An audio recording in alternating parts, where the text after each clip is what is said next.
So one thing I found so interesting as a speaking coach with my career in training women and people in general in public speaking is that there's a really interesting loophole when it comes to communication. Because we speak as individuals, don't we? It's how we communicate.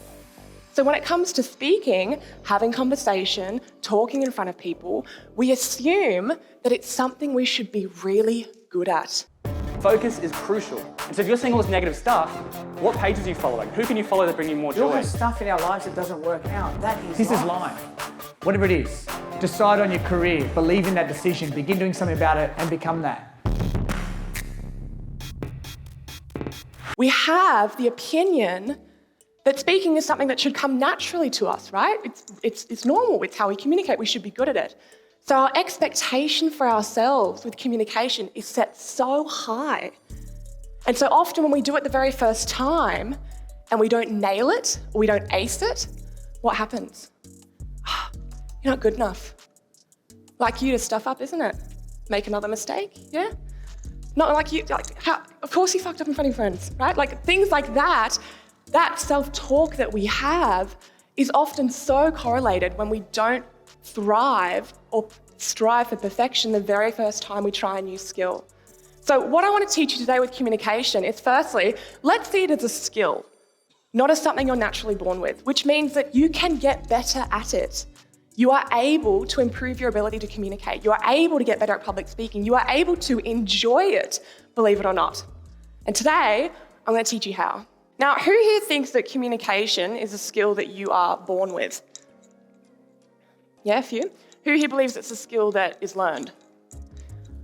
Beautiful. Well, I like to think that I'm social proof, that communication is a skill that you can learn. Reason being, as a young woman, as a young girl, I had severe social anxiety and I grew up with a lisp. So I had a really bad speech impediment. Who here knows what a lisp is? Yeah, so you kind of articulate your S's very cutely, right? But as a young girl, that was seriously crippling for my confidence. And it made me feel really awkward, really uncomfortable, and I wasn't able to communicate properly with my peers.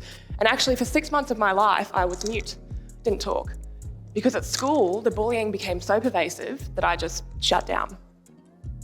And I didn't talk in school and I didn't raise my hand in class, and it became something where I had such a negative relationship with speaking. Here's part of my conversation here. And the reason that I developed such a negative connotation with speaking was because I was fearful of judgment. I was fearful of my peers thinking things about me or saying things about me, and so I just shut down entirely. And it wasn't until I started speech pathology, got into drama nerd, and started debating that I really started to become more confident in public speaking. I'm going to ask for a bit of vulnerability here. Raise your hand if you've ever felt not confident at one point in your life. Okay.